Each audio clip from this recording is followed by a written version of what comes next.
Muhoozi alayidde ku nsonga za Isirayiri naye jjukira nti kitaawe gye buvuddeko twakitegeerako nti yali agaanye abakungu bonna mu gavumenti okubeera nga boogera ku nsonga z'olutalo lwa Isirayiri ne Iran. Temwogera ku lutalo olwo muluveeko, saagala kundeetera bizibu. Jjukira nti ono bwe twogerera bino ye chairperson owa NAM, era nga zino munnange oyinza okugamba nti nsi eziwerirako ddala ziri eyo mu 120 nga zino tezirinaawo guruupu yonna oba power block gye zeesigamyeko. Kati nga bw'onoogamba nti ziyinza okuba ttiimu US, ttiimu Russia, ttiimu China, zino nga nsi ezajja okubeera nga zikola omukago gwazo guno oba ekibiina kino mwe zegattira ekya NAM oluvannyuma mu biseera ebya Cold War. Ensi zino bwe zityo munnange zaasalawo okubeera nga zibeera independent mu global politics. Kati Iran gy'emu ku ezo, era nga okuviira ddala 1961 NAM yatandikibwawo essaawa eno General Museveni bwe twogerera nga ye chair era ng'amalako emyaka 3. Kati ensi bwe ziri wano mu Africa, mu Asia, mu Middle East, mu Latin America, kati n'olw'ensonga eyo nga kimuteeka oba oli awo awazibu nti singa abaako kyakomentinga oba nga bwe kiri nti bwe tulaba abakungu mu gavumenti babeera bakomentinga ku lutalo era baali basitudde nga tulaba lw'omushana n'abalala bonna nga boogera ku Iran, Israel, US lutalo. Naye munnange okuva lwe yalabula ne basala omuliro ne balekeraawo okubeera nga babyogerako, era buli gw'olaba nga yalekeraawo okubyogerako ennyo gwemanya nti asubscribe nga sayidi eri. Kati ne Muhoozi munnange mu kaseera ako essimu ye kigambibwa okuba nti oba laptop ye oba essimu ye ne babimuggyako. Naye munnange essaawa eno yaddamu n'abifuna okubifuna. Kakati bye yayogedde simanyi wa gwe bibaleka, naye nga yayogedde nti singa Isirayiri bwe kijja kukubeera nti nno yakusangulwawo oba kuwangulwa, ekyo kigenda kuba nga kireeta, yagambye it will bring us into the war, kagamba it will bring them, kijja kubatwala bo ab'ebigendererwa byabwe mu lutalo Kainerugaba. Kakati wano abantu bangi bakomentinze nga bagamba nti omusajja yaka yazzeemu okuwunya mugundi. Naye kale sikiinaku nnyo bukakafu ekyo ky'okuwunya mu ndeku, naye nga okusinziira ku mu comment section bw'otunula ku platforms eziweererako ddala abantu bakyogerako, naye ng'ekyo kiri awo nti abeera uncontrollable singa aba akoze ekyagize. Tumusabire alwane akiveeko. Naye nga munnange Kainerugaba ono ayogera ebigambo bino, jjukira nti mu ggwanga erya Amerika n'Abamerika bennyini abamu ojja basanga baga nti kikyamu nnyo US okubeera nti beenyigira mu kulumba Iran, era nga ne bannansi bennyini oba n'abajaasi abamu nga tebakyagalirako ddala. Kati esayidi eno okwetoloola ensi tulabye nga buli nsi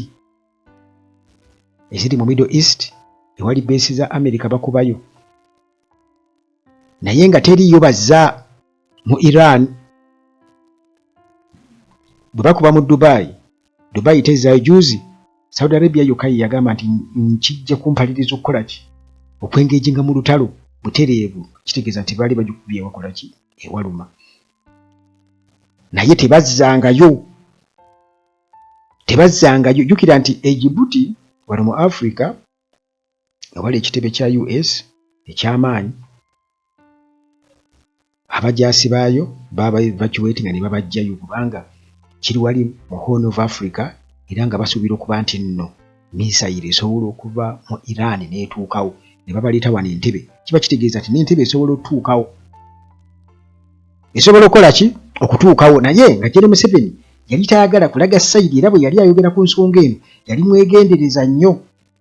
mwegendereza nnyo era nga bonna basabira kimu olutalo lukole ki? Luggwe. Kati okusinziira munnange kugaliwo Muhoozi atukakasa nti amagye ga Uganda gayinza okuyingira mu lutalo olwa Iran ne Israel singa Israel erabika nti nno egenda kubanga ewangulwa, era ng'agamba nti bo baagala lutalo mu Middle East lukome mu Nnambiro, mbu ensi ekooye erukooye. Naye omuntu yenna okusiinya ku kubeera nti Isirayiri egenda kubanga ewangulwa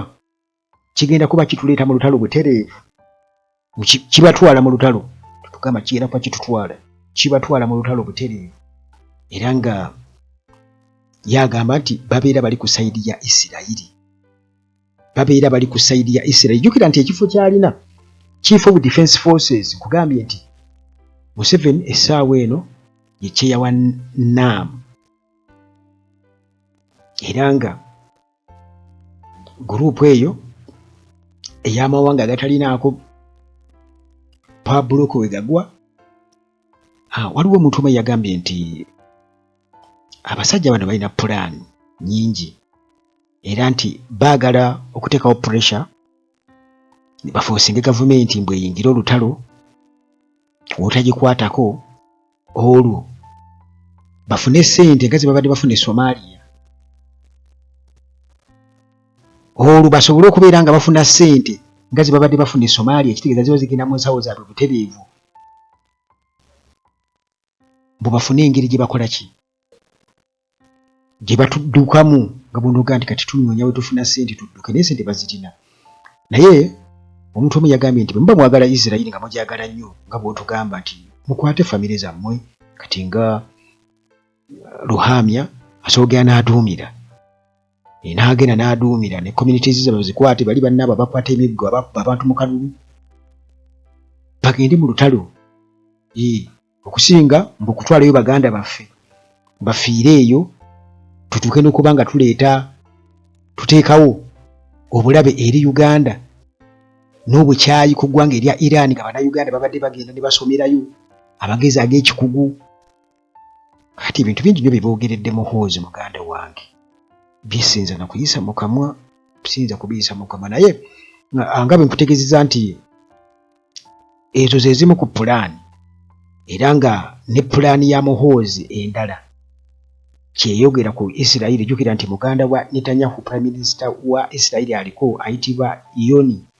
Netanyahu, yalinga ayitibwa Yoni Netanyahu naye yafa. Mujjukira amagye ga Isirayiri bwe gaalumba wano mu 1976 okununula Abayisirayiri abaali bawambiddwa Idi Amin. Kati operation eyo muganda wa Netanyahu, Yoni Netanyahu, mwe yafiira. Kati Muhoozi yalinako ekirowoozo nti nga ayagala bateekewo Yoni Netanyahu Brotherhood, kugamba embeera ey'okujjukira, babe nga bamujjukira, ajjukirwe nga bwe yagamba nti tukole tubumbe ebibumbe ekya Rwejema, kya Museveni n'ekya Kagame, tugende nga tubiteeka mu trading centers, yagamba mu bibuga, kugamba nga bw'otuuka e Mbarara osangayo ekibumbe kya Museveni, ekya Kagame n'ekya Rwejema, bw'ogenda e Kampala okisangayo, bw'otuuka e Mpigi okisanga, bw'ogenda e Wakiso okisanga, bw'ogenda e Jjinja obisanga ebibumbe ebyo, buli wamu zizimu ku pulaani ze ez'amaanyi. Kakati nga bwe nkutegeezezza nti abantu nga batunuulira embeera eno bagamba